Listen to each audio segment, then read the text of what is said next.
అసలు వాడు తల తీసుకొచ్చి ఇక్కడ నా కాళ్ళ మీద పెట్టేటంత కోపం నీకు రావాలి. పెట్టాలని నేను చెప్పట్లేదు, అది మనం ప్రాక్టికల్గా చేయకూడదు. తన సర్వస్వం త్యాగం చేసి ప్రపంచంలో సత్యాన్ని స్థాపించడానికి ప్రయత్నం చేస్తున్న వృద్ధుడు, మరణంతో పోరాడుతున్న మన నాయకుడు ఇంత పెద్ద కుట్ర చేస్తారు మీరు? తలకాయ తీసి ఆయన దగ్గర పెడతాం. అన్నంత కోపం ఎవరికైతే వచ్చిందో వాడు మాత్రమే ఓఫీరిస్టు, వాడు మాత్రమే నా ఆత్మీయ బిడ్డ, వాడు మాత్రమే నా సహచరుడు. అంత కోపము నా శత్రువుల మీద రానోళ్ళు అసలు సహవాసులు ఉండొద్దు అని నేను చెప్తున్నా, ఎన్నోసార్లు చెప్పా.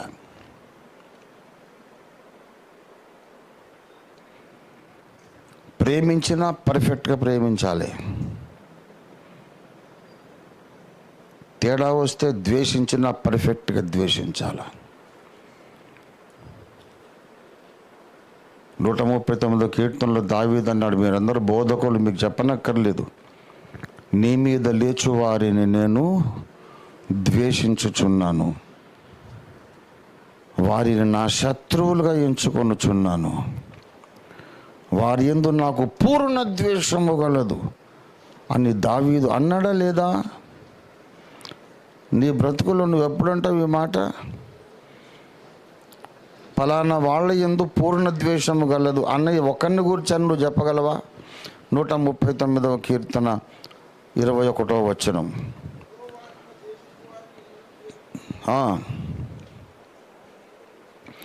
నీ మీద లేచేవారని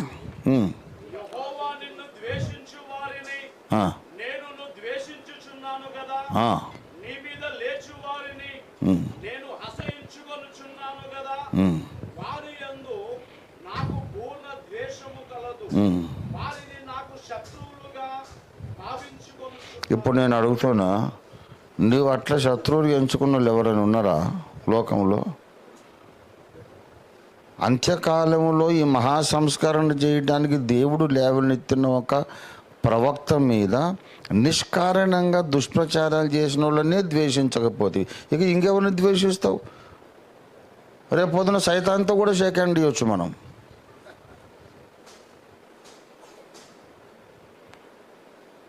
ఇది క్షమించరాని నేరము, క్షమించరాని నేరం, క్షమించరాని నేరం. అట్లాంటి వాళ్ళని క్షమిస్తే ఉద్యమానికి ద్రోహం, సత్యానికి ద్రోహం, దేవునికి ద్రోహం. నిష్కారణంగా గురువు మీద దుష్ప్రచారాలు, అన్నీ అబద్ధ ప్రచారం, ఎవ్రీబడి నోస్.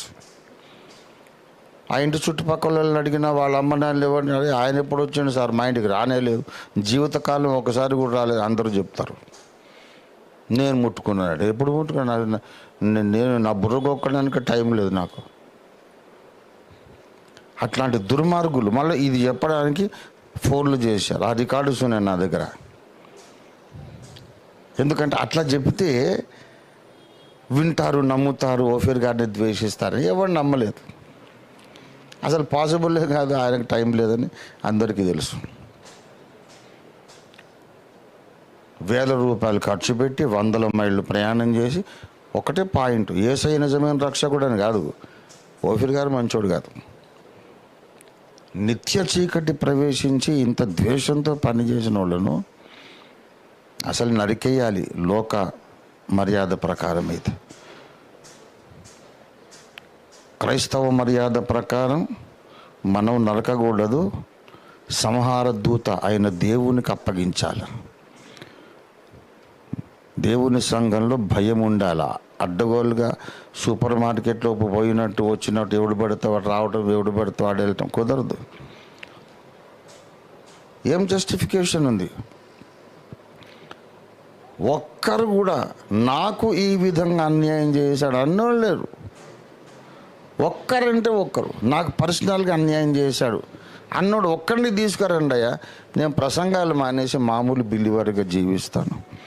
యేసయ్యనైతే వదిలిపెట్టలేను, ప్రభునైతే వదిలిపెట్టలేము, కానీ బోధకునిగా ఉండ తగను. ఓఫీర్ గారు నాకు పర్సనల్గా అన్యాయం చేశాడు, నన్ను పాడు చేశాడు, నన్ను అన్నోళ్ళు ఒక్కరిని తీసుకురండి, నేను మామూలు క్రిస్టియన్ బిలీవర్గా ఉంటాను, బోధ చేయనని 40 ఏళ్ళుగా ప్రకటిస్తున్నా.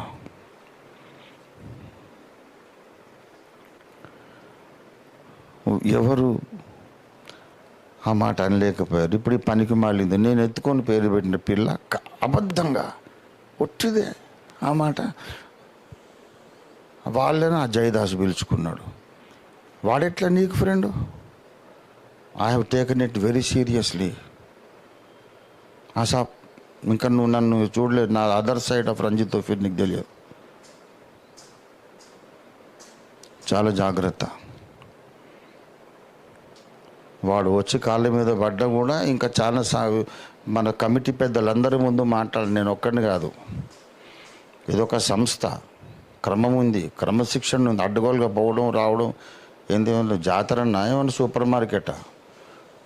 మన సెంట్రల్ కమిటీ అందరూ కూర్చుంటారు, అందరు అడుగుతారు. ఆ స్క్రూటిని, ఆ ఇంటరాగేషన్ అంతటికీ వాడు ఒప్పుకొని పబ్లిక్గా క్షమాపణ చెప్పుకొని వానికి ఎవడెవడు ఏం చెప్పాడో అది కూడా ఇప్పుడు గుట్టు బయటికి రావాలా. ఏదో విన్నా అన్నాడు కదా, ఏ బేవఖూఫ్ గాడు ఏం కూతలు కూసాడో వాడు చెప్పాలా. అది రికార్డ్ చేసి వాని మీద కూడా మనం కేసు పెట్టాలి. వీళ్ళని క్షమించాల్సి ఉంటే మరి ముందు మనం సైతాన్ని కూడా క్షమించాల్సి వస్తుంది.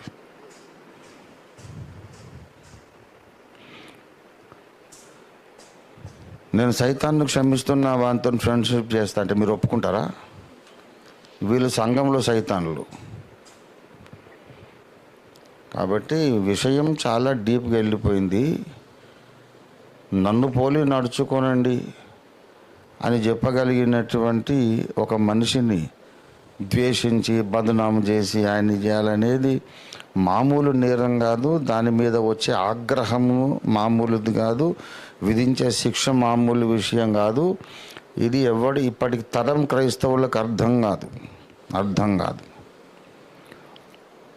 కనీసం ఓఫీరిస్టులము, ఓఫీర్ గారి శిష్యులము అనుకునేటోళ్ళైనా సీరియస్గా ముందు ఈ మైండ్ సెట్ మీరు నేర్చుకోవాలి. ఓఫీర్ గారి మైండ్ సెట్, బ్రెయిన్ ఫ్రీక్వెన్సీ మీకు రావాలి. మంచి పని చేస్తున్నావు నవీన్, నువ్వు రికార్డ్ చేసి మంచి పని చేస్తున్నావు, అది అట్లా ఉంచది. ఇక్కడ కూడా ఉన్నది మొత్తం, ఇది పోతుంది, లైవ్ అంతా పోతుంది. ఇప్పుడు ఇది చిరస్థాయిగా ఉండవలసినటువంటి వర్డిక్ట్. ఇది మంచిది, దేవునికి స్తోత్రము. నంబర్ మీద తీసుకుంటా ఒక్కొక్కరిని, ఎవడెవడు ఏమేమి ఎక్కడెక్కడ చేశాడో చున్కే జో కర్నా హై ఓ కరేంగే. దేవునికి స్తోత్రం. అక్రమంగా ప్రవర్తించే వాళ్లకు భయము కలగాలి, భయం పుట్టించాలి. ఇది కూడా అపోస్తలుని బాధ్యత. తెలుసా మీకు? 1 తిమోతి పత్రిక 5వ అధ్యాయం